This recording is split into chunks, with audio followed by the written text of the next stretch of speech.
Whether your beer is in a bottle, can, or glass, kick back and relax. It's better on draft.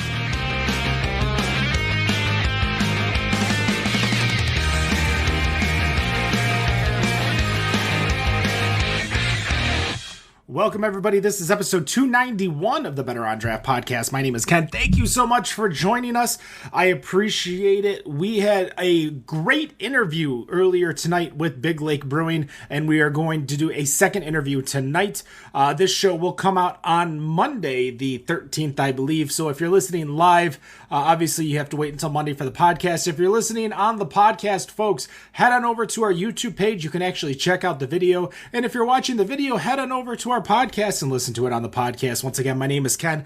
I have two beers, compliments of Rob, who was on a trip over to Portland. That is the West Coast Portland. And I've got and Linus over at Three Gatos helped me pronounce this. It is a Iran. You have to roll the R, as he says. And then he didn't help me with this one, but I believe this is a Lirige. Llerige. Lirige. We'll go with. I'm sure someone will correct me in the iTunes comments as they leave a 1-star review. But speaking of 1-star reviews, my co-host Dan, what do you got over there? I knew you were coming to me as soon as you said 1-star review. God damn. Well, because of our guest tonight, I got a few things going on. I've got my Orange Blossom Mead that I started about 6 months ago that's currently in the works. I've got my Porter that I made about a year ago. And I've got this bad boy. It's one of my bourbon barrel-aged stouts. It's been sitting for about 2 years now. All right, and next to you on the video, we got Wendy. Wendy, what do you got to drink? Well, I am finishing up our Fudgy Kruger Oatmeal Stout from the last interview from Big Lake Brewing. And I also have a Wax Wings Condor Valley Brunch, which is amazing. Nicholas, how about you? I am finishing up the Exploratory IPA Series Volume 2 from Big Lake, and we'll be transitioning full-time over to the Mango Habanero Haze, also from Good choice. Big Lake Brewing. And Robert, what do you got? Right now I have got, excuse me. I have another non-alcoholic wit beer, the Witch Peak, from Athletic. And, since our guest is in Colorado, I have a Funkio Couch from Wiley Roots. And our guest in our live Zoom studio tonight, Julia Herz of the American Homebrewers Association. Welcome. What are you drinking?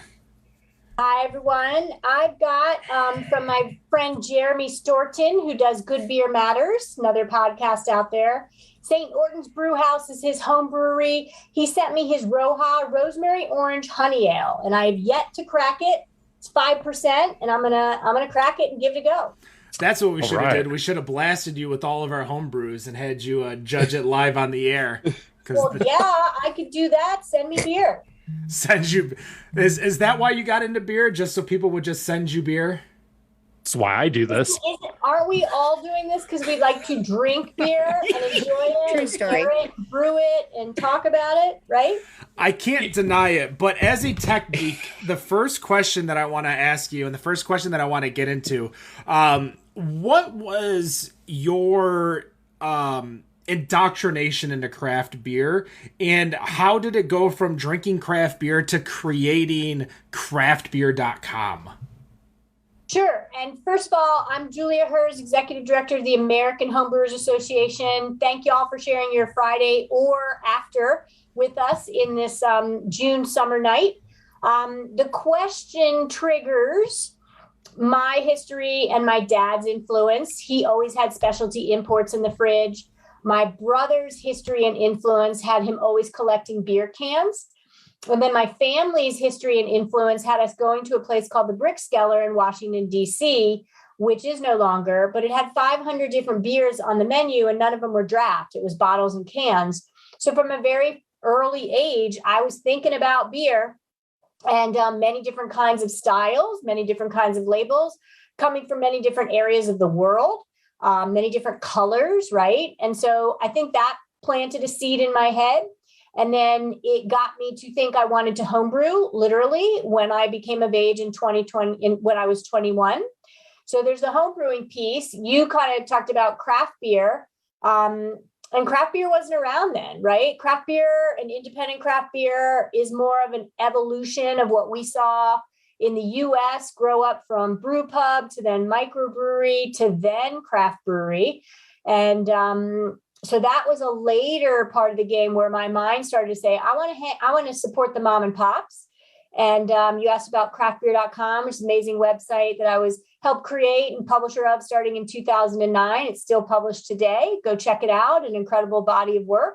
And I think all the learnings, because when I and you and us were getting to know craft beer in the early days, a lot of the education wasn't there. And so a lot of that actually trickled out and ended up on the craftbeer.com website and homebrewersassociation.org website that's been around for many, many years as well.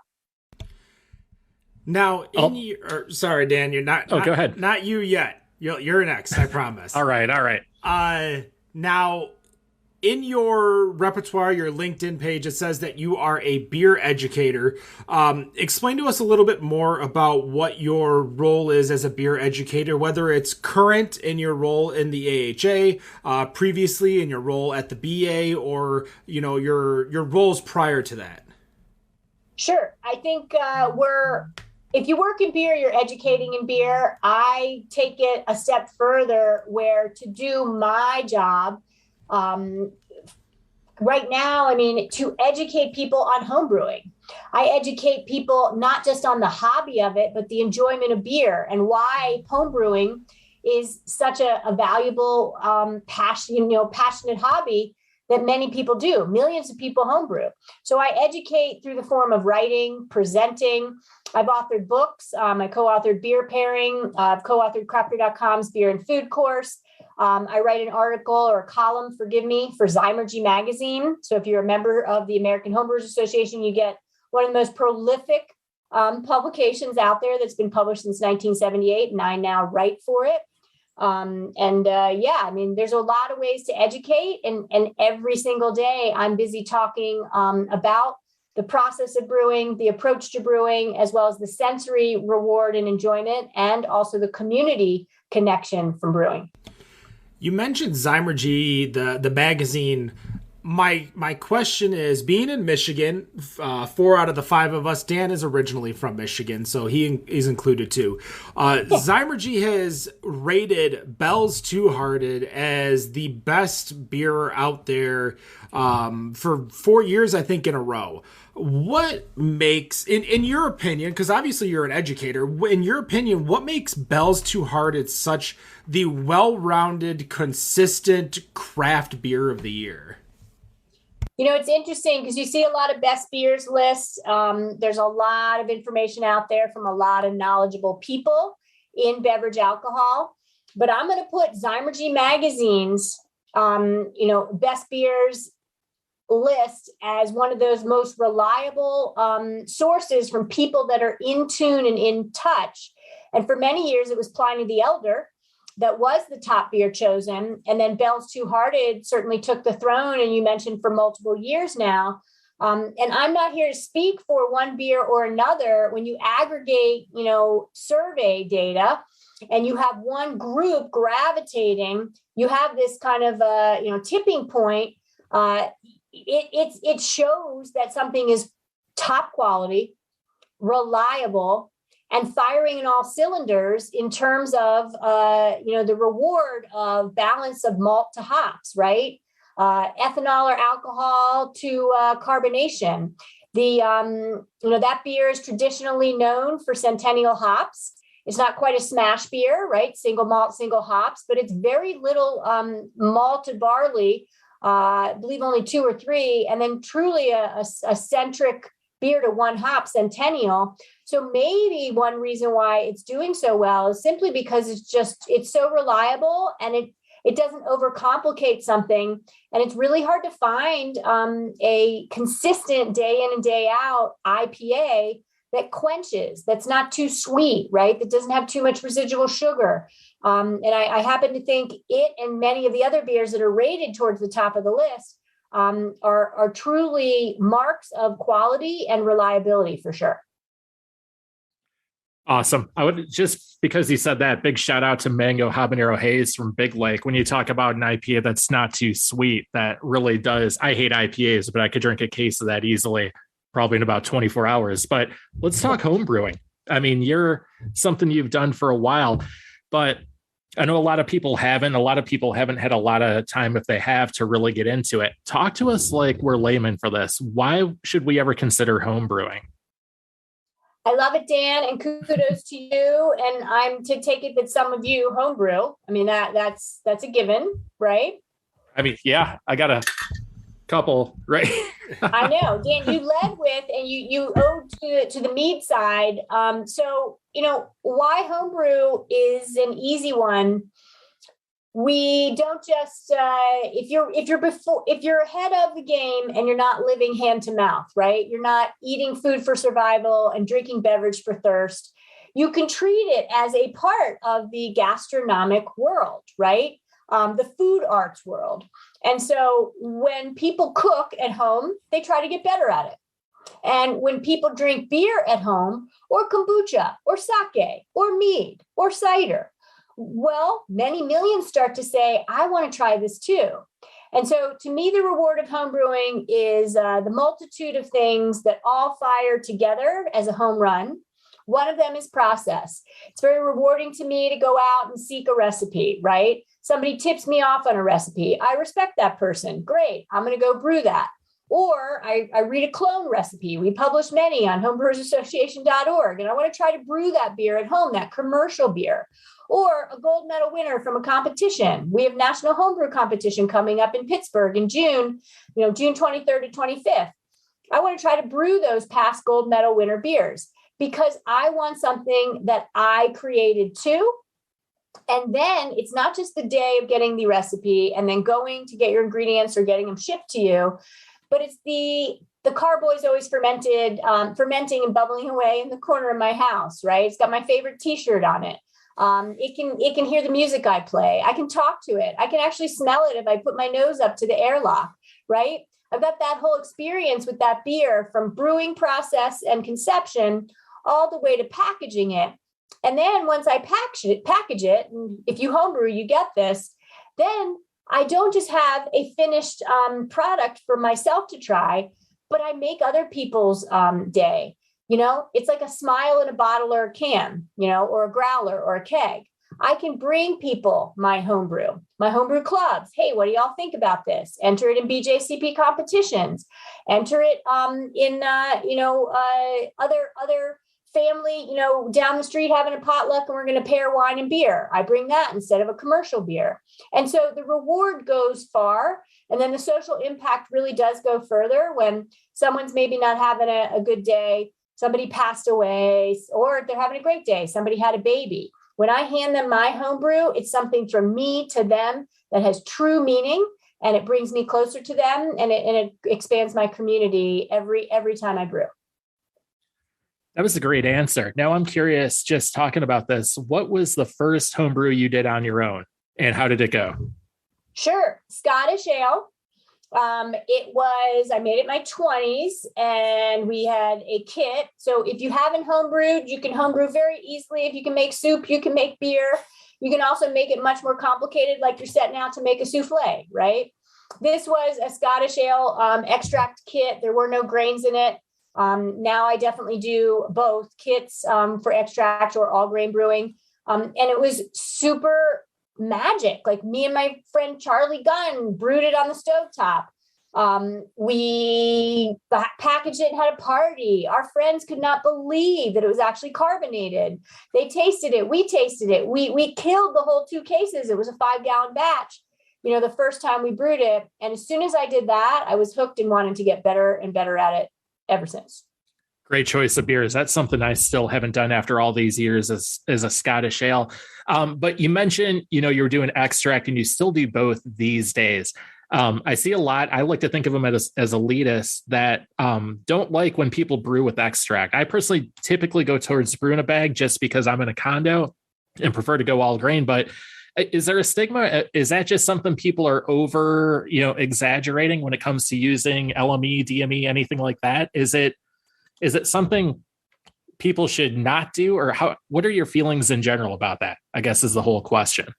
So pretty neat question to trigger some of the philosophy going on 2022 on the national level behind homebrewing. Homebrewing's had an incredible journey where I truly can say factually that it helped inspire and create the entire craft beer movement in the US and now globally, right? And so that, though, was circa 2022. In this era, I look at homebrewing as an amazing hobby, and there are some bias and stigma attached to it. But yet, if you're going to cook me a meal and I come to your house and it's spaghetti and you actually say, yeah, I got this jar, it's this jar of spaghetti, how dare I ever ridicule you?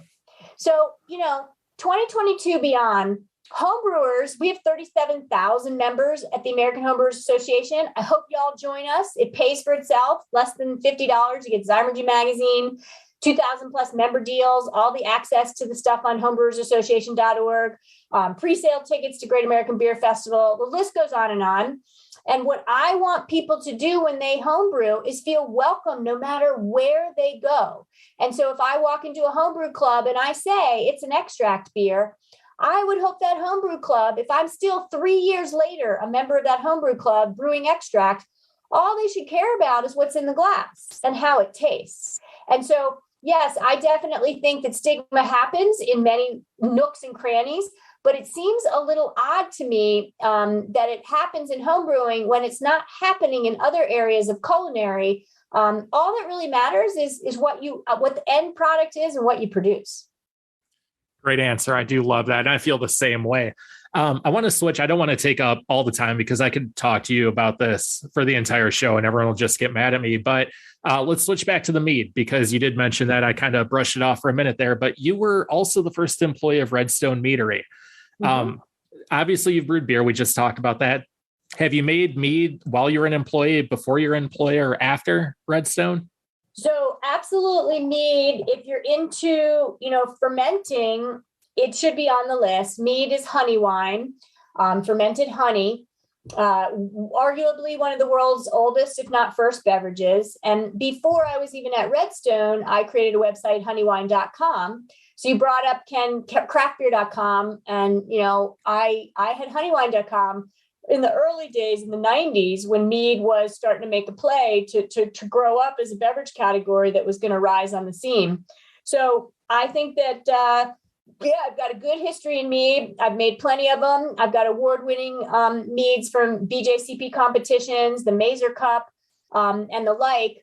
My blueberry mead's been very successful and prolific. My mixed berry mead has been very successful. I won gold at international mead competition for my dry traditional mead, which is a really hard mead to make because when it's drier, there's really nothing to hide. When it's traditional, that means there's no fruit, herbs, or spices. It's just fermented honey.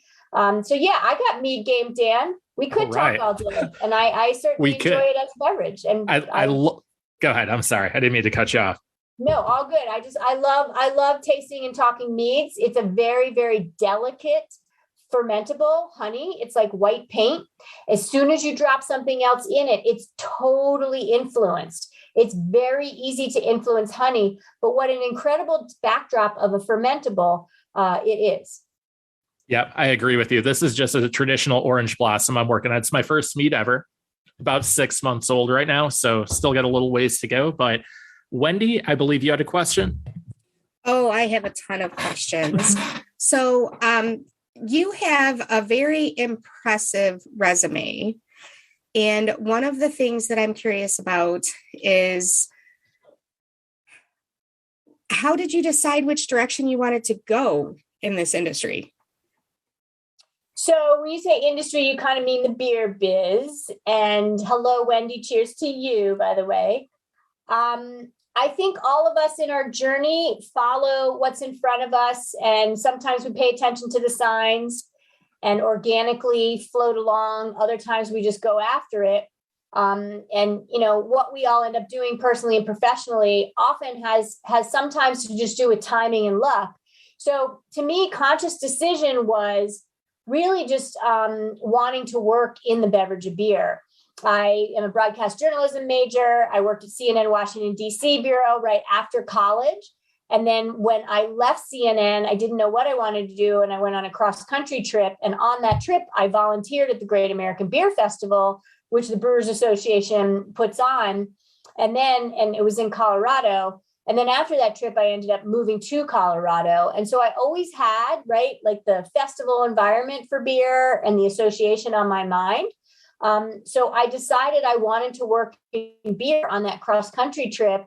And then any opportunity to do that, I started to talk to people about it. And so I had a chance to get my feet wet at the association in the earlier days. And so I went for it just based on geography. And then to me, there was no turning back, where I see on a national level, even global level, what homebrewersassociation.org has done for homebrewing, what brewersassociation.org has done for, craft beers. And so I was fortunate enough to be able to be in the same location that the national associations were growing and evolving in. Out my window right now, if you're watching us, not looking, about 10 minutes out that window, 20 minutes out that window is Boulder, Colorado. And that's where the AHA and the Brewers Association are physically located. So is there an accomplishment that you are most proud of? And before I even finish that, I have to say, I was reading an article and they listed all the stuff that you did when you were with the Brewers Associations, things that they're accrediting to you. And it's things like the independent craft label. There's some pretty big campaigns that they're attributing to you.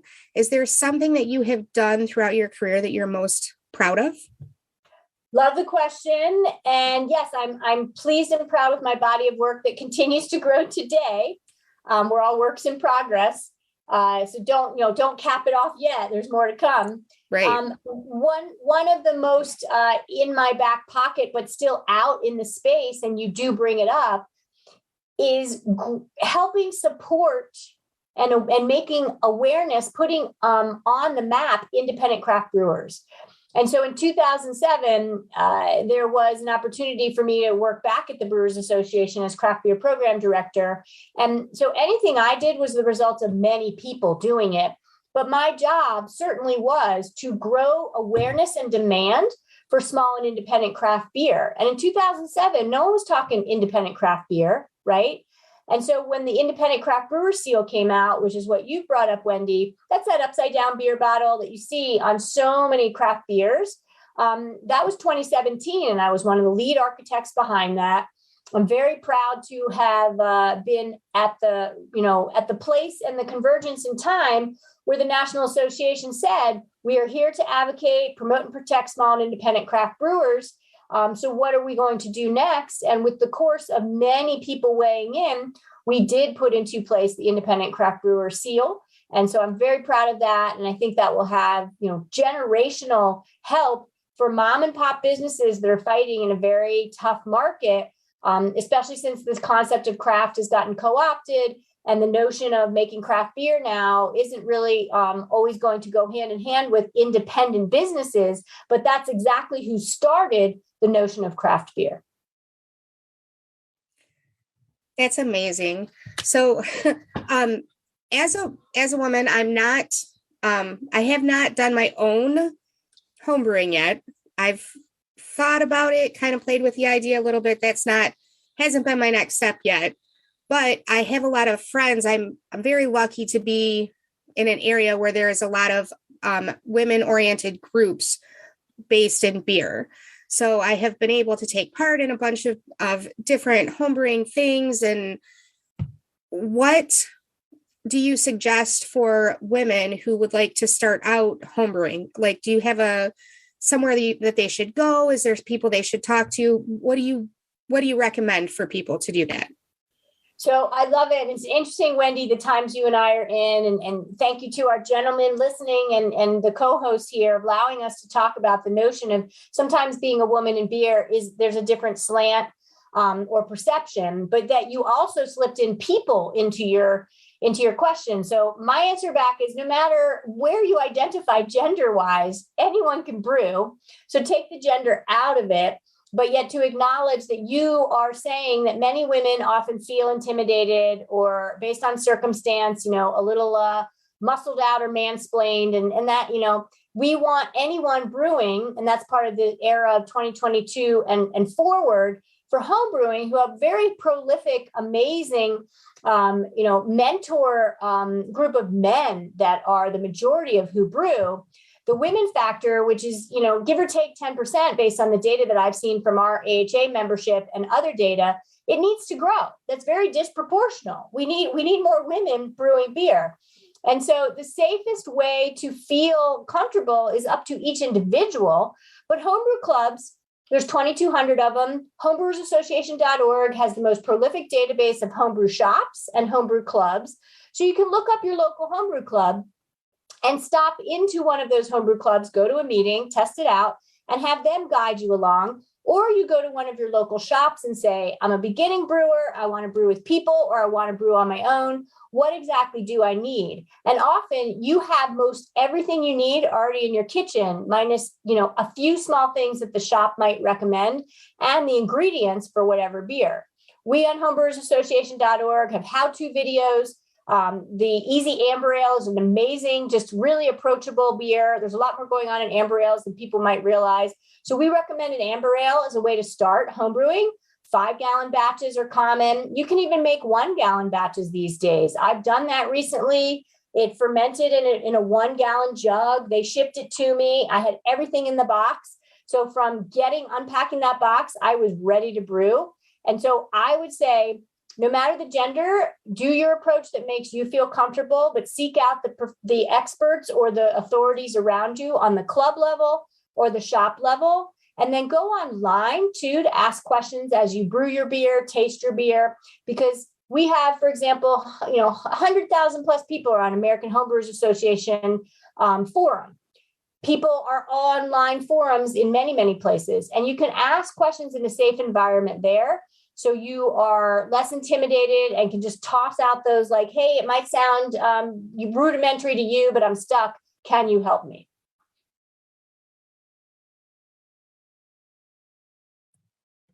Nick, I think you had a question. Yeah, I want to kind of keep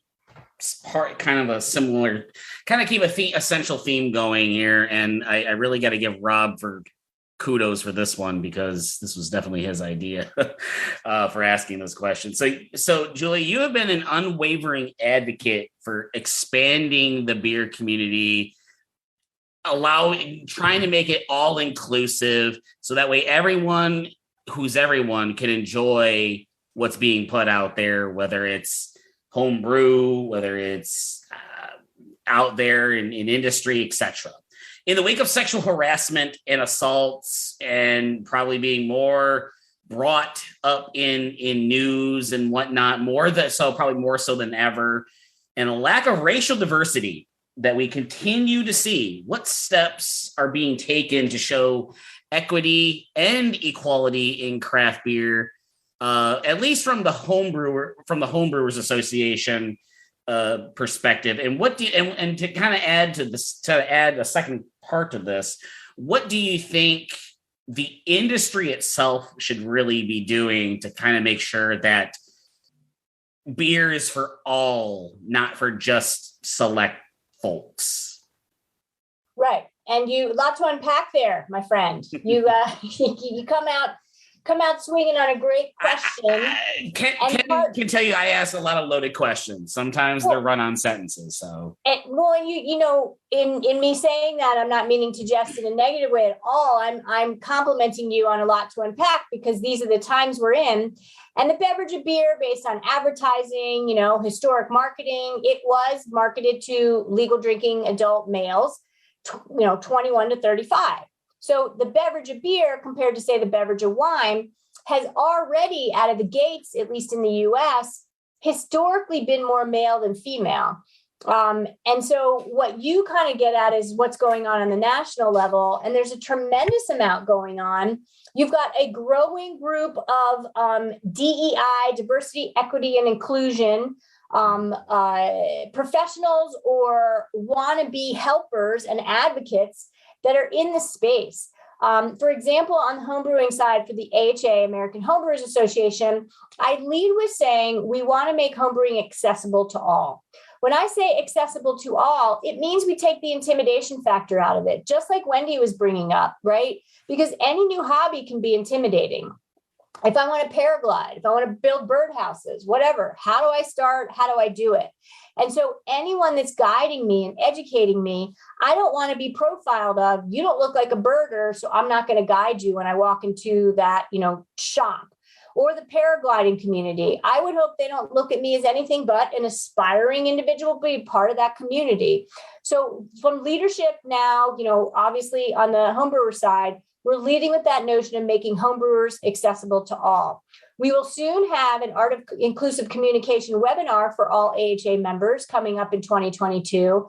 And inclusive communication really, lexicon and the way we talk to each other, I think is a really big deal. And so we're doing resources to membership one by one that over time will grow that body of work to say, yep, we're late to the party, but hey, our foot's in the door. We are in the game to win it. We know it takes decades or generations to really create cultural shift, change cultural norms. But I'm here to say, as a woman in beer, that beer should not be stigmatized as for one specific gender. And then there's a lot more that I could answer on tactics on the professional side for craft brewers from Brewers Association. There's incredible work going on from the perspective of committees and membership, rolling up their sleeves, both on the professional side and the homebrewing side, putting in time and the work to build resources to showcase to people in beer that are the stakeholders in the industry, the producers, here's how you become more inclusive.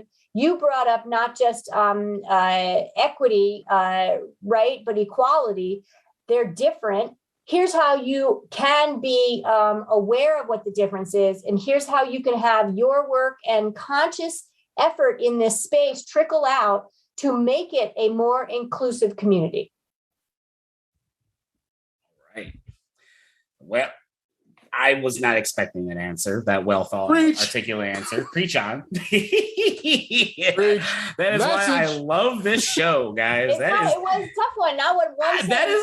Well, no, I think if you listen to some of the earlier episodes of this show, it was just me, Ken, and Dan just getting drunk for 2 hours. I was going to say, I don't suggest listening to some of these. Yeah, I don't do it. It's a lot. It's a good time. I'm usually saying racist things. And no, you weren't, Dan. Get out of here. But Rob was there. So yeah, but I think but as we've kind of morphed into what we are today.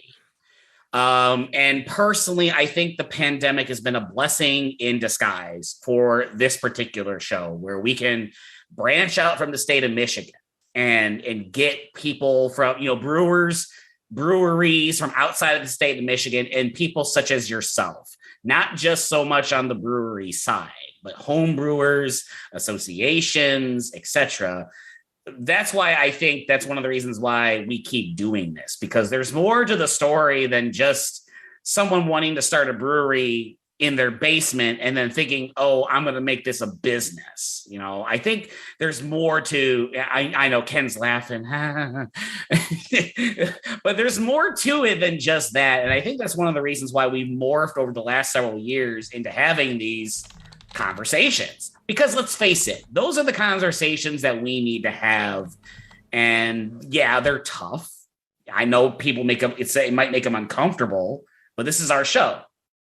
And we can do, and Ken will say this, we can do whatever we want on this show. And I think we need to have these kinds of conversations. And I think and I would add to you what you're sharing. I'm talking to a lot of homebrew clubs, a lot of homebrew shops. And one of the number one things that the homebrew clubs are asking me is, how can we be more inclusive? How can we recruit a more diverse group of participants and members? So what you're saying is in concert with the times, right? It is unfortunately, the world's really not changing fast enough. If you come from a marginalized population, if you happen to be, woman identified, not male, If you are,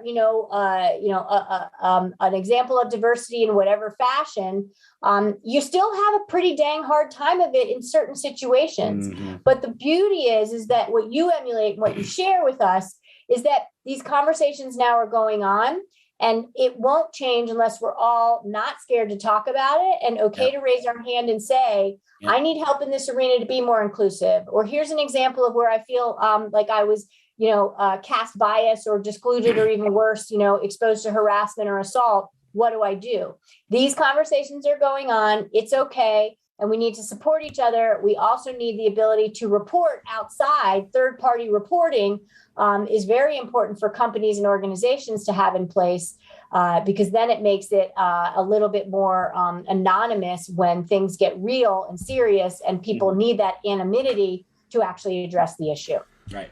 Ken, you want to say something? I wanted to cut in real quick because I think, one, it's an important conversation, and not to plug an upcoming show, but obviously that's just what I'm going to do here. On June 17th, as we celebrate Juneteenth, the national holiday in the United States, we're actually having the Drinking While Black panel, a repeat of what we did last year, this time hosted by Aaron Jose, who created the documentary One Pint at a Time, who we had on our show, as well as Robert, bringing in a handful of black beer drinkers in the industry, talking about their experiences. Now, if I were wearing a flannel, I'd basically be, if you ask someone what is a craft brewer, beard, maybe bald, flannel, white, like I am the look of that.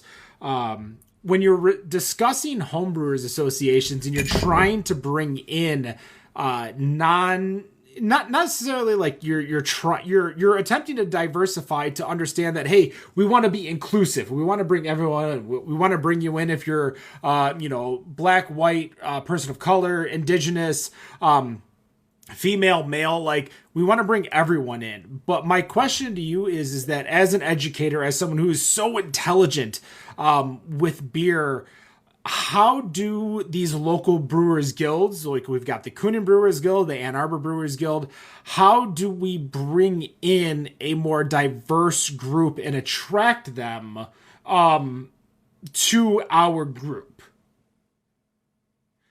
To your group of homebrewers, to your group of beer enthusiasts? Yeah, both. Just to beer drinkers, beer brewers, beer fans. It has to go across the DNA of everything you do, from the imagery on your website to the nomenclature and lexicon that you use. Inclusive language needs to be conscious, to how you treat people as soon as they walk in the door the first time, so they come back 10 times more, to reaching out to groups that are not already who you're interfacing with. Go to the local universities, go to the local community colleges, seek out the clubs that are already grouped up because they're part of a population that needed to group up to feel safe and actually have comfort conversing with each other.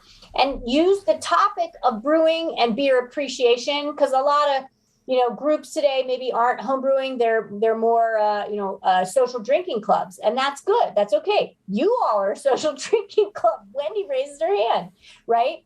And you're doing an example of having that June 17th show. You use your platform to go after people that you would not naturally gravitate to, and you say, we know beer. We know brewing. We want a mentor. It means something to us to expand our community. How can we get you involved? Do you have any people that are interested in brewing? These are the things that we do to, keep our group aware of conduct, right? Establish a code of conduct for your group or your business or your club, right?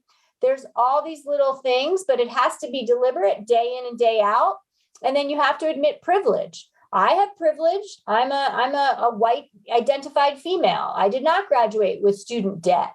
I have lots of things that, no matter how hard my life is based on disabilities that I have, on the executive function disability with dyslexia, ADHD, I'm still never going to have as hard of a time as many others that are out there from marginalized populations. So admitting your privilege, going after people that you normally wouldn't interface. It takes conscious effort and then keeping at it, even when those people say no, thank you.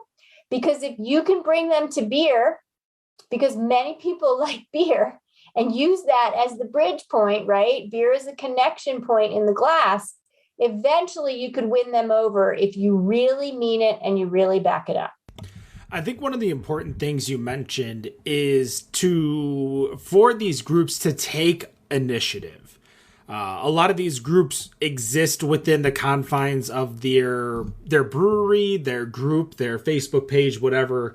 But to take the initiative to be more inclusive, to be more welcoming, to be more understanding, because sure, they may feel like they are inclusive while they're at the brewery, because they would tell anyone who ever walked up to them while they're doing a bottle share, hey, come on, try a beer, to go a little bit further. And you mentioned a few good things, joining local groups, the local universities, because a lot of those kids are over 21, and bringing in these groups of people, whether they are, not minority based groups within the craft beer world, bringing them in and inviting them in.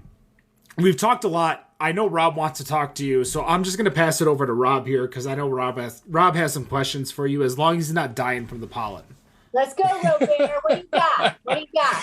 Well, I guess the first thing I would like to say that it's good that I don't have to even go into the questions because of how great my allies on this show are, that I don't even have to start asking that, because I know that as my allies that they have my back. And, as, one of the Black craft beer drinkers that are here in Detroit and in the surrounding area, that, there's not a lot of us.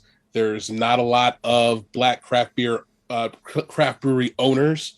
I think the stat was that like 93.5% of the breweries are white owned.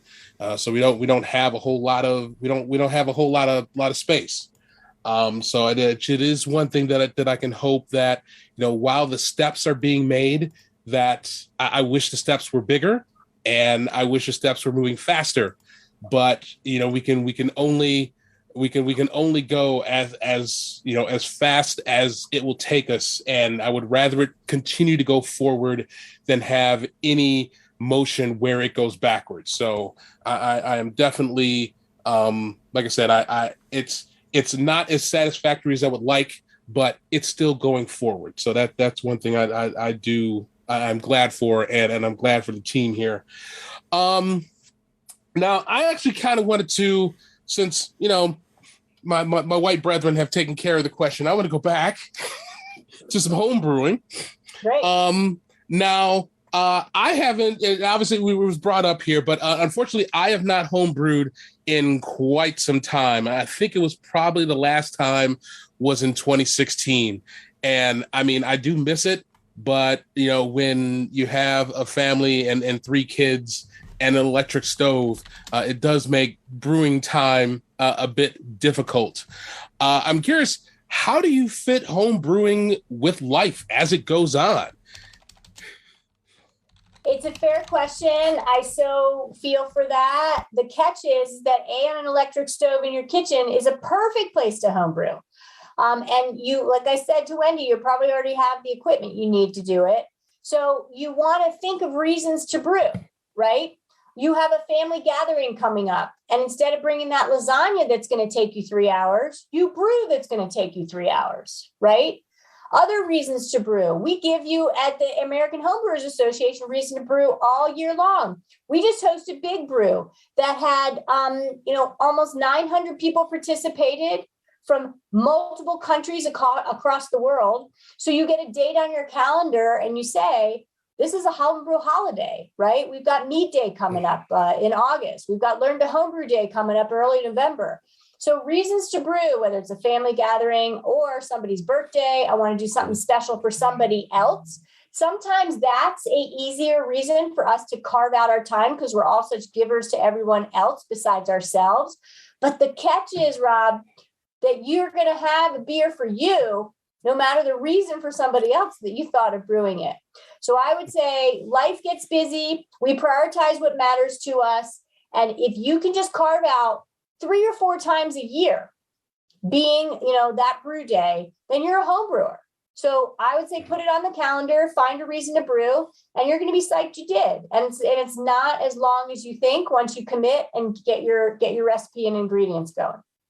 And there is one thing that I do want to brew. I had this idea that I wanted to make a beer in honor of my mom. My mom had passed away back in 2018, and one of the things that she really liked out here, there was a bakery that made a lemon bar with blueberries.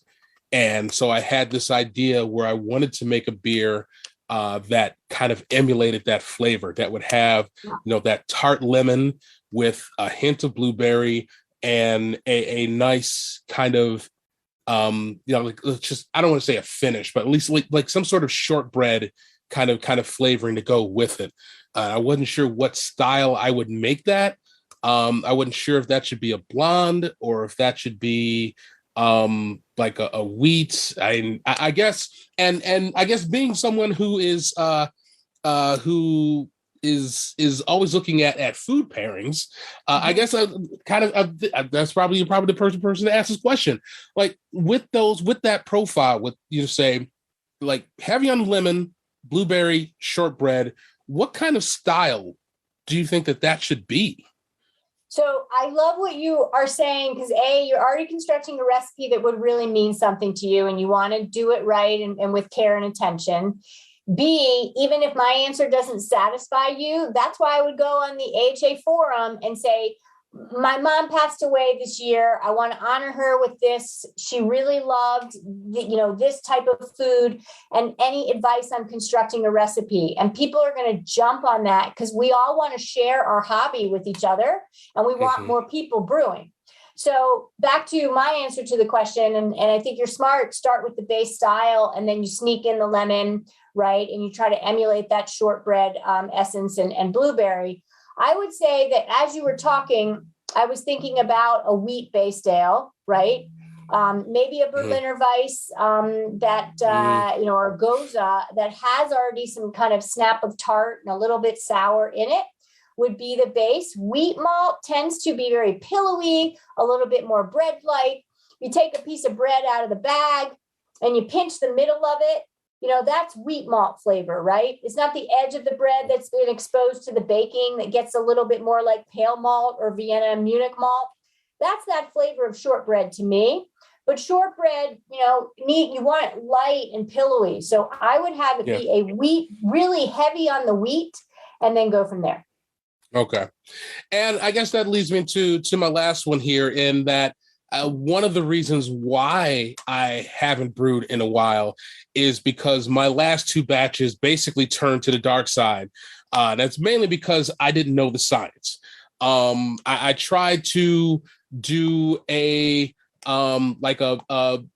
barrel aged flavored Oreo cookie stout, and didn't know that I wasn't supposed to put the Oreos in while it was fermenting, and just kind of doing just silly things that obviously not knowing the science.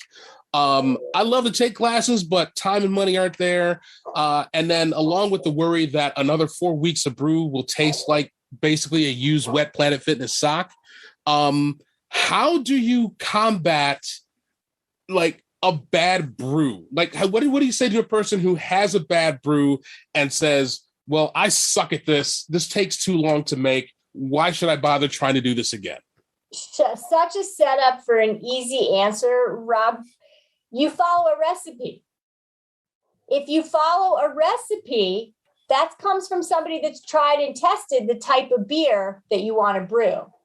And so back to the online forums or websites like homebrewersassociation.org, you can find mostly what you need. I will say that what you just described is one of the more advanced, complex beers I frankly have heard about in a while.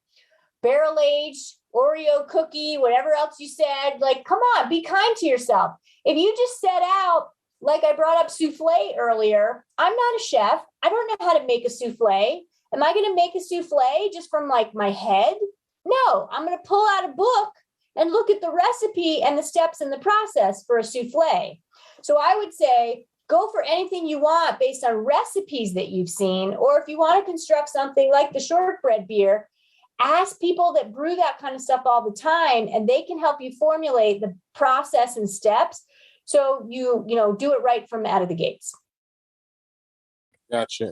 And as it's funny because being one who does bake, that is one of the things that I do is follow the recipe. So I don't know. I guess I didn't want to go with the souffle metaphor, but it is kind of deflating when a beer decides to just kind of go the wrong way. Yeah, it is. It's frustrating. It's expensive.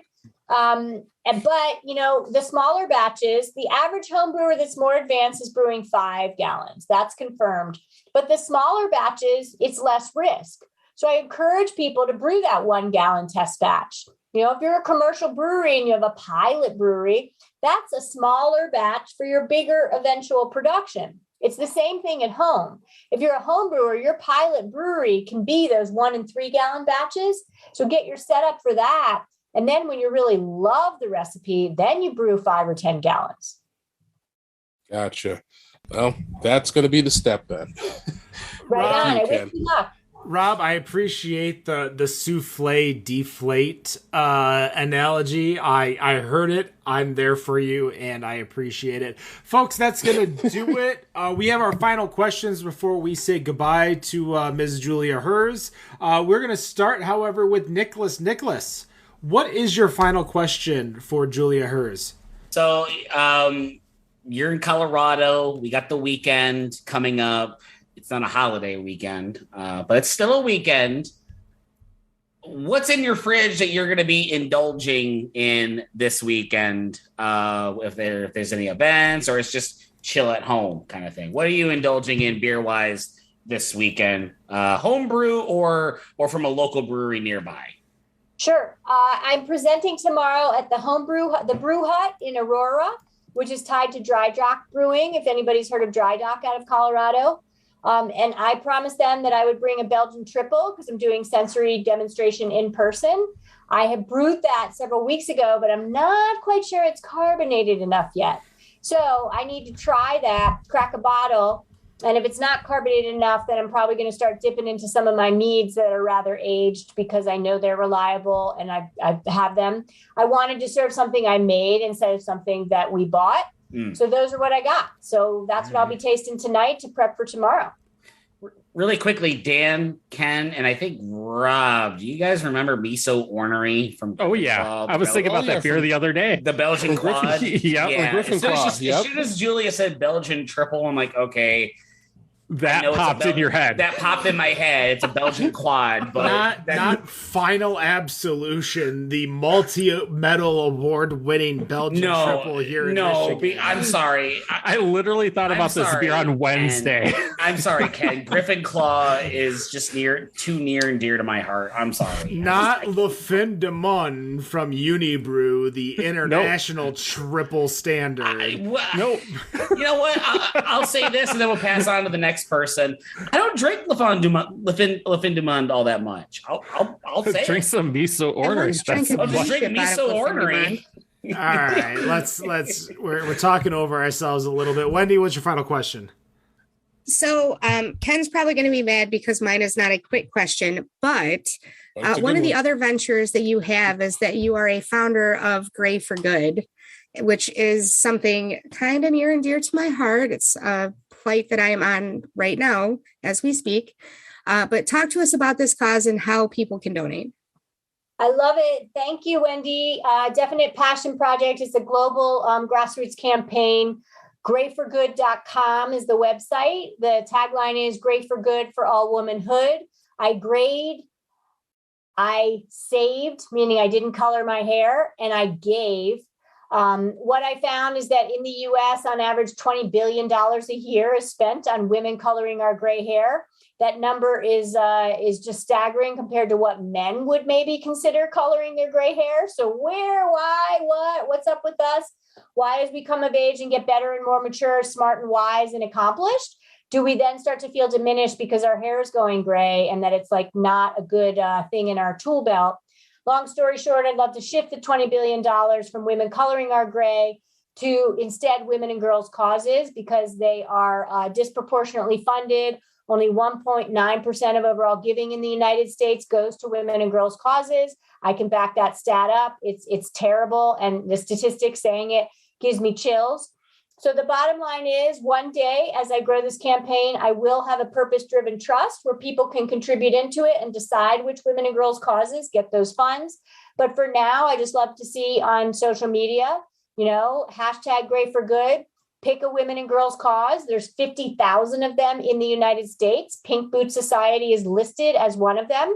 And donate your savings or a portion of it from not coloring your gray to that cause. Go through the pain and anguish of going gray. I have fully done it, and I finally own it and feel comfortable in my own skin again. And support other women who go gray. And that's my advice. I'm grateful for you talking about it. I'm here for you, Wendy. If you ever want to chat offline about it on the journey, please give me a call. I definitely will. Speaking of going gray, Dan. Yeah, so I've been gray since my early 30s. I just hide it well. But Julia, totally going to put you on the spot. And if you don't have an answer for this, that's okay. I do. But the Belmont Stakes are this weekend. Who are you picking to win? Oh my gosh, Dan. If you have an answer, I want to hear your answer. I put that back to you. All right. Yep. So Ken and Nick will get this, but we, the people, put your money on it. But don't blame us if they don't win. Okay, Jake. Jake Hager. I feel like last week I need to make sure to mention that this is not a financial advising podcast or financial advice. If you bet on that for my advice, and it's a spoiler, but if you put your money on that and it isn't a spoiler, then I'm sorry. No politics, no religion, no financial advising. I feel and like no gambling. Apparently. I was going to say we might have to add. We did have a whole gambling episode. We did. Julia, do you have an answer? Do you just agree with Dan? We the people. You know what? I'm going with Dan the man. I trust him because he homebrews. That's one of the reasons why I don't trust him. But Rob, what's your final question? All right, this one I feel like I have to adapt because lately, and pretty much the answer has always been the same. So, kind of a fill in the blank. You can always tell a brewery's quality by their lager, but you can also tell a brewery's quality by their what? I mean, this makes assumptions my answer, but by their American India Pale Ale. If they're making an IPA, they better home run it. It's like walking into an Italian restaurant, and if I have spaghetti and meatballs and they were a little off, then they're not. Why are they Italian restaurant? You better make an amazing, if you have it on the menu, American IPA, or I don't know. So that's my answer. There we go. I think that's the first time we ever had someone say an IPA. For me, like, I'm not a big fan. Like, I love the malty beers, the biscuity beers. So give me something a little more dark, mild ESB. And I am a happy person. Julia, I appreciate you joining us. My final question is very simple, very easy. Why don't you give us a little plug? You guys have an upcoming festival at Philadelphia, I hear, in 2 weeks. Pittsburgh. Sorry. Pennsylvania. I don't want to mess that up. Don't want to confuse Pittsburgh with Pennsylvania. I know we... Don't do that. What is coming up for that festival? What should we expect? And who is it catered towards for the fans of the show that might want to know a little bit more about it? Sure. Here's the deal. Pittsburgh, Pennsylvania, June 23rd to 25th is Homebrew Con. It's literally the world's largest gathering of homebrewers and the national conference. We've got 45 plus talks. We are at the same time judging and announcing the awards for the National Homebrew Competition. National Homebrew Competition's been going on, and this whole thing's 44 years strong. We got people coming in all over the world to Pittsburgh to gather and convene as homebrewers and be privy to, the talks from Keith Villa, who is authored the book on cannabis and brewing, and also is Syria Beverages. We've got Dr. Jackson, Dr. J, Nicole Beckham Jackson, who is day 2 keynote and talking about her journey on homebrewing because she's a homebrewer and an AHA member. The closing headline speaker is Bill Kovaleski of Victory Brewing, who has been an AHA member since his start, and all of the resources helped him get Victory Brewing going, which is now an amazing regional craft brewer. Homebrew Expo is where you can buy equipment. There's 40 plus sponsors. We have club night with 40 plus clubs personally serving to impress each other and all attendees. We've got brewery tours. So the list goes on and on. Homebrewcon.org is where to check it out, June 23rd to 25th. And I would say if you can't catch that, become an AHA member. Membership pays for itself, homebrewersassociation.org. Join us. We'll give you reasons to brew. We'll give you resources to brew better beer. We'll help you pay for your membership and at tenfold and back. And you'll be part of an amazing community that rewards your home hobby and even in your career if you want. Julia Herz, thank you so much for joining us on this episode 291 of the Better on Draft podcast. My name is Ken. For my co-hosts Rob, Nick, Wendy, and Dan, we appreciate you joining us. And no matter what you think of your beer, we think it's Better on Draft. Have a good night. Timed that perfectly. Peace.